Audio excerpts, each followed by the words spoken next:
connexion ce matin. Et oui, parfois Facebook rame un petit peu et ce matin, elle avait donc décidé de ramer un petit peu. J'espère que vous allez bien, j'espère que vous avez passé un excellent week-end. Il a fait très très chaud. Trop chaud, je pense aussi. Aujourd'hui, là, le brouillard commence à se lever. Je pense qu'on va griller à petit feu. Donc, mais bon, voilà, c'est le mois de septembre pour cette année. Donc, voilà, j'espère franchement que vous allez bien. Aujourd'hui, je vais vous partager mon troisième conseil de coach qui conseille la confiance en vous, la confiance en soi. Pourquoi? Parce qu'il est possible qu'avec le confinement, le déconfinement, avec ce mois de juin qui a été un peu particulier, les vacances qui ont été enchaînées, il est possible que votre confiance en vous ait pris un petit coup. Peut-être que le sens du management ou de votre travail a un petit peu bougé, vous ne savez plus trop voilà, comment vous projeter avec tout ça. C'est vrai que la période a été très particulière. Et puis là, septembre est arrivé, on est déjà un petit peu reparti dans du quotidien, malgré peut-être mes conseils. Et l'idée, c'est que vous puissiez, si vous sentez une petite baisse de motivation, de confiance en vous, peut-être prendre le temps de vous poser et de vous dire, bon, je vais quand même prendre le temps pour voir un peu ce qui se passe. Donc mon premier conseil de coach par rapport à la confiance en vous, c'est qu'il va falloir être proactif. Donc vous allez me dire, proactif, ça veut dire quoi? Être proactif, ça veut dire prendre des initiatives, à commencer pour et par vous. Là, je parle de vous en tant que personne et en tant que dirigeant, en tant que cadre.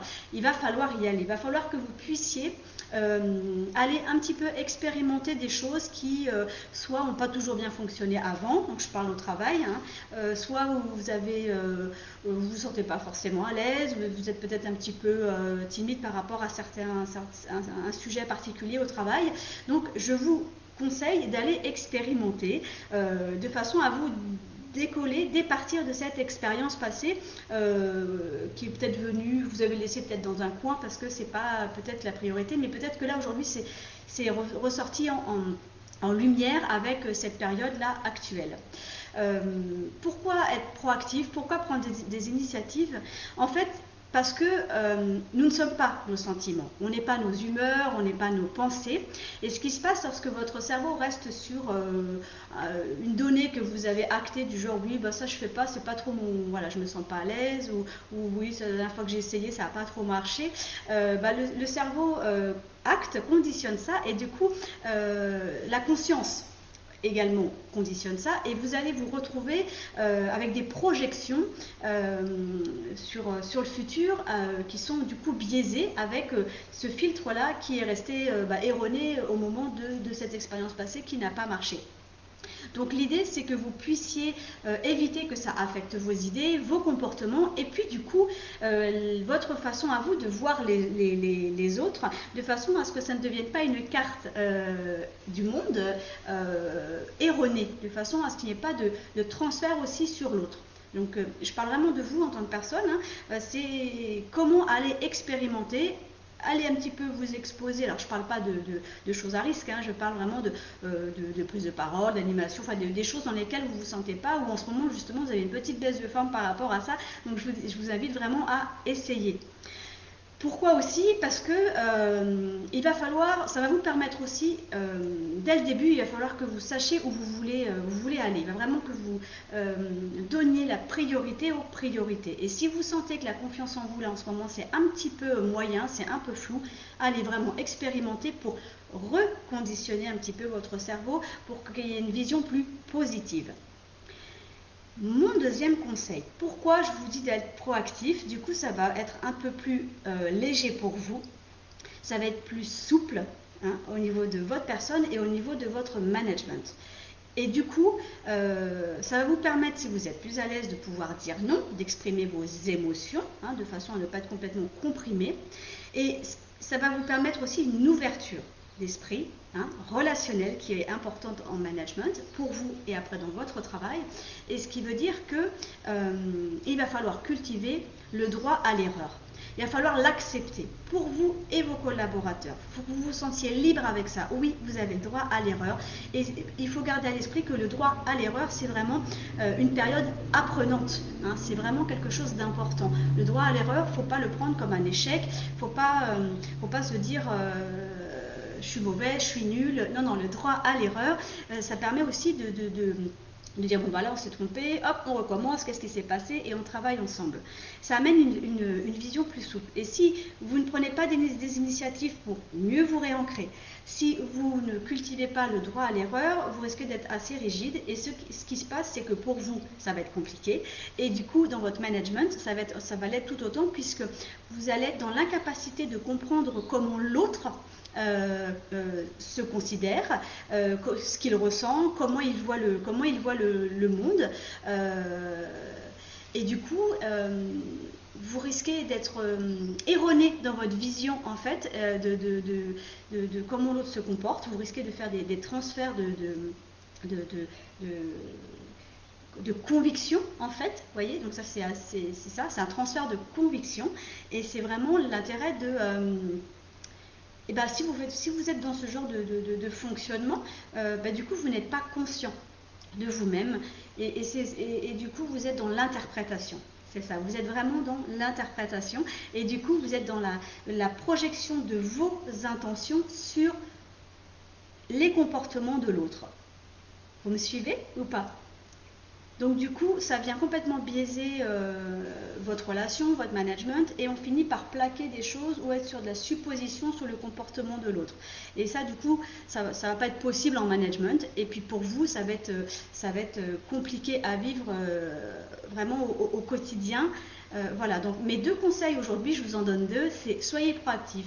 Prise d'initiative, allez un petit peu expérimenter les petits domaines que vous avez laissés un petit peu de côté parce qu'en ce moment peut-être que vous sentez que la confiance en vous c'est un peu plus compliqué, qu'elle elle a été un petit peu ébranlée par tout ce qui se passe et c'est normal, c'est complètement normal. Et puis de se dire, une fois que je suis ancrée, que je suis bien, ça amène une ouverture, le droit à l'erreur. Je cultive le droit à l'erreur pour moi et pour mon équipe, de façon à ne pas être dans le jugement, dans la supposition avec les autres et du coup vous venez clarifier votre management et vous pouvez du coup regagner en confiance en vous. C'est ça qui est important. Mes 2 conseils, c'est vraiment pour pouvoir reprendre confiance en vous et puis du coup développer un management, ce que j'appelle le management proactif. Donc c'est un management, voilà, il y a des prises d'initiative. Mais on commence toujours par vous, hein, de l'intérieur vers l'extérieur. Ça, j'en ai parlé la semaine dernière lors de mon premier coup de pouce pour chasser le coup de blues. Alors, c'est vraiment important. J'ai encore une cliente hier qui me disait « Oh là là, Sandy, j'ai fait des boulettes ou j'ai fait une boulette la semaine dernière. » Et c'était quelque chose de très viscéral. On sentait bien que c'était compliqué pour elle. Et là, j'ai dit « Stop ». Stop parce qu'en fait, il faut que vous puissiez retirer cette paire de lunettes et que vous puissiez vous dire oui, on a droit à l'erreur, oui, on fait des boulettes. À partir du moment où on n'est pas dans un truc, la grosse catastrophe, on fait des erreurs.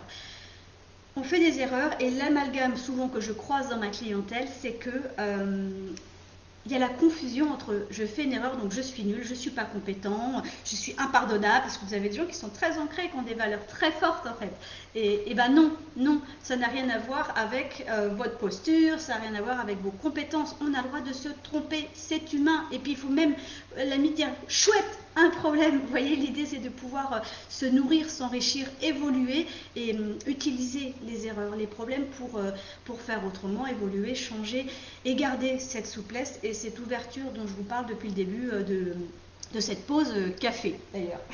Voilà, donc j'espère que vous êtes bien, que ça vous parle. N'hésitez pas à mettre des questions ou ou me dire ce que vous en pensez dans les commentaires vraiment pour partager avec moi. Voilà, est-ce que ça vous parle ce que je vous raconte? Est-ce que c'est un moment que vous traversez actuellement? Voilà, la perte de baisse de motivation, de confiance en soi. Voilà, n'hésitez surtout pas à me partager ça pour qu'on puisse ensemble, voilà, et en échanger tout simplement sur le groupe et que je puisse également vous aider s'il y a des besoins. Voilà. Hop, je prends ma tasse de café. Parce qu'après, c'est froid et c'est pas très bon. Voilà, donc c'est 2 points importants que je voulais partager avec vous aujourd'hui. En attendant, je vous souhaite une excellente journée, une belle journée ensoleillée, pleine de bonne humeur. Voilà, moi aujourd'hui j'ai la pêche et je veux vraiment vous le transmettre. Donc belle journée et puis je vous retrouve donc soit sur le groupe parce qu'il y a d'autres posts à venir ou autrement jeudi pour le prochain Facebook Live sur la conduite du changement et ses résistances. Voilà, bonne journée, à très bientôt.